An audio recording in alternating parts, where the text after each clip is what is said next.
Welcome to the MacMillan Report. I'm Marilyn Wilkes, your host, and our guest is Deborah Bräutigam, a leading expert on China in Africa and the Bernard L. Schwartz Professor of International Political Economy at Johns Hopkins University.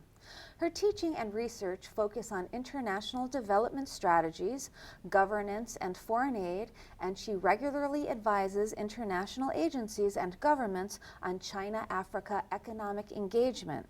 Professor Bräutigam is the author of The Dragon's Gift, The Real Story of China in Africa, and Chinese Aid and African Development, Exporting Green Revolution. She is with us today because she is giving the annual Coca-Cola World Fund at Yale Lecturer at the MacMillan Center, and we are delighted to be able to talk with her about her new book, Will Africa Feed China? Welcome, Professor Bräutigam. Thanks, Marilyn. It's great to be here. So let's begin with the book. Tell us about it. The book is called Will Africa Feed China? And it examines the conventional wisdom on what we think the Chinese are doing in Africa with regard to agricultural engagement. And I think that conventional wisdom really has 4 points. People think that the Chinese have acquired a large amount of land. They think that the Chinese government is leading this effort. They think that the purpose is to grow food to send back to China. And they think that they're sending a lot of Chinese farmers to do that. Okay. So what led you to write the book? Well, my first book was actually about Chinese agricultural engagement in Africa. That was one about Chinese aid and African development. So I wrote that book in the 1990s, and I've been following what the Chinese are doing for a long time. And it seemed to me that we were really getting a lot wrong on what they were doing and really misunderstanding it. And I kept seeing these headlines about what they were doing, and I kept saying to myself, this isn't accurate. And so I decided to dig into this more deeply. I had looked at the issue of agriculture in The Dragon's Gift. I had a couple of chapters on that. But it really needed a whole book to itself. And so it was fascinating to actually discover what the Chinese were doing in Africa and how little resemblance that bore to what we thought they were doing. Interesting, interesting. So the Chinese have been in Africa for decades then at this point. Okay. So how did you do the methodology? What was the research that you did to write the book? Well, I really had a head start because I first went to Africa to look at what the Chinese were doing in the rural areas in 1983. So I already had a lot of experience, and I knew a lot of cases of their foreign aid. And I also knew that over the years, many of those foreign aid projects had turned into investments because they were often done as state farms for African governments. So for this book, I worked with a team of people. I worked with students and colleagues who were also doing field work. And we basically did 3 things. First of all, we did what I call internet investigative sleuthing. And so this is a kind of forensic internet investigation where I and my students dig into cases online to try to find out what we can about them. And the second was we did field work. So we visited as many cases as we could of investments that had actually happened or those that had failed, and then tried to find out what had happened. And third, we looked very carefully at the Chinese government incentive structure. What were the policies? How did they go about trying to encourage investment, and what could we find out from that? Okay. So what are some of the myths about China's agricultural interest in Africa? What are some of the big ones? Well, let's take, for example, the idea that the Chinese have acquired large amounts of farmland in Africa. If the Chinese had actually acquired all of the farmland that people believe they have, out of all of the media stories and all of the examples that are out there, it would be about 6 million hectares. And this is huge. It's about 1% of all of the arable land in Africa. So it's quite a lot of land. And we found by looking into 60 cases, which we had collected from all different sources and trying to find out what actually happened in each of those, that the amount of land that's been transferred to Chinese companies is around 240,000 hectares, which is about twice the size of New York City. So it's a lot less land than people think. Right. Do you have any idea as to why these myths come about, this one in particular? I think the idea that Africa might be feeding China, this is not something that people that really know Africa probably believe, because Africa is a big food deficit region. Every year, for example, they're importing about 10 million tons of rice. So that's an enormous amount, $5 to $6 billion. they, by and large, most countries are food deficit. And so the idea that they would be feeding China when they can't feed themselves is very unrealistic. Right. However, I do think people that don't know that might look at the amount of land that people have in China, very little, the amount of people they have there, very many, and then Africa seems to be a vast area with a lot of land. And so it seems like a natural that the Chinese would want to grow their food there. Right, so they're just basically making up stories that are not true. Well, they're doing things like, they're looking at a Chinese company comes and they inquire about getting some land. I'll give you one example. In Zambia, there was a real project, at least they wanted it to be a project. A Chinese company came, they asked about doing a very large project that would have been biofuels. And then this was reported as though the Chinese government had come and had asked for land to grow food to send back to China. And the whole idea of this project was going to be to grow biofuels, which could be turned into fuel, and that they would sell this to the Zambians, because Zambia was putting in a requirement that they have a certain percentage of ethanol in their fuel. And so this company thought they could supply that. Right, right. So it was the intention of what the company wanted, and the way it was spun when it got into the media were entirely different. Interesting. So tell us about some other myths. Well, another myth is that Africa is actually exporting food to China already. We looked at the trade data in order to figure this one out. And what we found is that there are a lot of agricultural exports coming from Africa, but by and large it's things like tobacco, it's cotton, it's things that are going into industrial production like rubber. There is one food commodity that's in the top 5, and that's sesame seeds. Really? So I don't think that one could say that Chinese have a voracious appetite for African sesame. They're trying to lock that up so that they can feed themselves with it. But sesame is a very competitive crop in Africa, and the Chinese have come there to buy it. So they're buying it from African farmers. Right, right. And again, you know, I am curious how these myths happen, and it's just basically reporting that's not quite accurate. Yes? Is that what it amounts to? I mean, I think we developed a preconceived idea that this would be what the Chinese would want to do. Even though they hadn't said they would want to do that, they were not sending companies to do it. The main examples of investor interest that we found were in things like rubber or oil palm, biofuels. It wasn't in growing food, and it certainly wasn't in growing food to send back to China. So we were, a lot of the interest in what the Chinese were doing crystallized during the last food security, when global prices were rising very sharply around 2008. And so because there was a lot of investor interest in acquiring land, because it looked as though it was becoming more valuable, and then people worried about food security, and they thought that the Chinese were getting quite worried about food security. So these things came together, and they just interpreted investor interest from China as being about food security. interesting. Okay. And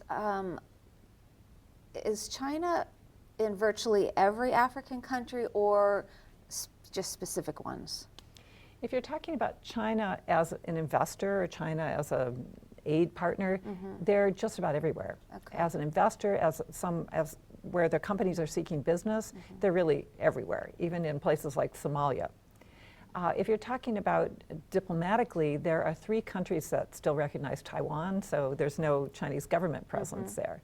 But in terms of Chinese companies bidding on infrastructure projects, they're really interested in getting that business all over the continent. Right, right. And how is Africa responding to China's presence there? Are they liking it? Are there issues? Marilyn, it's hard to summarize how 54 countries feel about China. But we do have some public opinion data on that. And so there are a number of groups, including the BBC and Afrobarometer and the Pew Charitable Trust, does a survey on public opinion. And what we can see from that is that the opinion about the Chinese it varies country by country. In some countries it's quite positive, others it's less so. South Africa, for example, it's very negative. And then we compare this with the United States. And what's interesting is that on average, the public opinion is very similar. And we're more popular, the US is more popular than the Chinese, but in general, on average, across the continent, both China and the United States are regarded favorably. Right. And so I think with China, the main concern tends to be not so much about the Chinese sending farmers there, because they aren't actually doing that, but it's about labor relations. And this is the thing I hear most, whether it's agriculture or mining or manufacturing. Africans are concerned about the treatment that they get from Chinese investors who have very different cultural expectations. So that's a real blot on the Chinese in Africa. It's a problem. It's a challenge. And there are others as well. The environment is another issue I hear about. But on the other hand, people are really positive about the infrastructure that's being built by Chinese companies. So there are good things and there are challenges, I'd say, in this relationship. And it's growing very, very rapidly. Right. Okay, any other myths you'd like to tell us about? I think the last one that is really interesting is this idea that China is sending 1 million farmers to grow food in Africa. And I've seen this in several different ways. I've even seen it said to be 100 million that they want to send to Africa. And so again, there's this idea of so many people and so much land in Africa that's available. And what we found, which is interesting, is that the small-scale farmers, and there are small-scale farmers from China growing food and other crops in Africa, almost totally for local markets. They're supplying Chinese restaurants. They're supplying some African markets. You can now buy Chinese vegetables in many African markets, things that you couldn't buy before. But these are not Chinese farmers, actually. They are Chinese entrepreneurs that have looked at farming as a profitable niche investment that they could make. And so very few, if any of them, actually come from a farming background in China. Instead, they're businessmen. Interesting. All right, let's talk realities now. Realities. What are some of the realities of China being in Africa, other than the ones that you've already pointed out?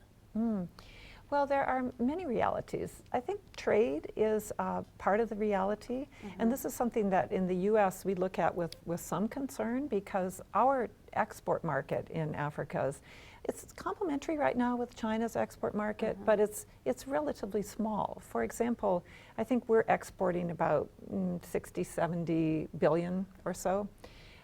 Maybe even less. So our total trade is probably under 100 million. And so exports will probably be less. But Chinese exports and Chinese trade with Africa is right now about $220 billion annually. So they're by far the largest bilateral trading partner for the continent. And they're exporting a lot. And one of the things they're exporting is manufactured goods. So in many African countries, another area of tension is that Chinese goods coming in compete with local manufactured goods. So in South Africa, that's very much the case. We also see this in Egypt and in Nigeria in particular.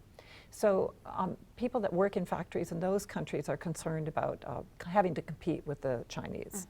And this is going to be even tougher because recently the Chinese devalued their currency, and so that makes their exports even more competitive and harder to compete with. Do you think the African government will step in and sanction some of them? Well, this is interesting, Marilyn, because during the 1980s and 1990s, African countries were asked by the World Bank and the IMF to liberalize their trade markets. And so they have. They've opened their borders to imports from outside. And now they're finding that it's the Chinese that are supplying those imports. That wasn't quite what the intention was, perhaps. But we have this idea that free trade is always best. At least that's the Washington consensus, where I come from in Washington. And it becomes very difficult to industrialize if you have to open your borders to imports. So how do you actually move up the value chain and get your factories to be able to produce if they have no protection or very little protection? So I think what's happening somewhat in Africa is that they're starting to rethink this whole idea of free trade and to wonder how can they protect their industries from China and then try to move up the value chain that way. And I think that's a very interesting conversation that's ongoing. Okay. And what do you think the trend will be for China and Africa moving forward? Any predictions? I do have some predictions. I do think it's going to be leveling off. The intense interest that we saw, particularly from about 2004 to about 2009. I looked at the trade figures recently, and trade was growing at over 40% annually during that period. So that's a huge increase. It is. And then from 2009 to 2014, 14, trade grew at under 15% per year. So that's a big settling down. And so I think that kind of settling down will be the trend in the future. We're not going to see those huge increases that we saw about 10 years ago. And why do you think it's settling down? Just because there's more goods in the country at this point, people aren't buying them? What do you think is the rationale for that? It will settle down for two reasons. One is that African economies are also growing more slowly, and so that means that they have less ability to import things from China. So that consumption side will slow down. And on the side of the Chinese, their economy is also slowing, and so they have less need for the commodities that they've been importing from Africa. So that trade will slow down as well. And then when you have less need, that's less price pressure. And so the prices of all those commodities will slow, which means the total value of the trade will slow. And we already see this happening. Okay. And what do you conclude in your book? I conclude, maybe surprisingly, given everything I've said today, but I do think that Africa should feed China. It's not at present. I don't see it happening in the foreseeable future. But the fact that they have so much land that is not being productively used, the fact that so many parts of the continent have not yet really adopted commercial agriculture, I do think there are things they could learn from the way the Chinese invited in foreign investment into their own agricultural sector. And there are a lot of examples of that in my book. But I also saw in my research that in the past, some parts of Africa had exported quite a bit. For example, Zimbabwe, before they had this disastrous land reform, they used to export to Asia, to Indonesia, Malaysia, Japan, and even to China. So they were the breadbasket of southern Africa, and I think that could happen again, possibly. It's a challenge to get agricultural development going and to commercialize it. Why is it a challenge? Because right now, in many parts of the continent, you have subsistence agriculture. You have basically regions where capitalism has hardly entered. And so people are producing for their own families and maybe a little bit extra for the market.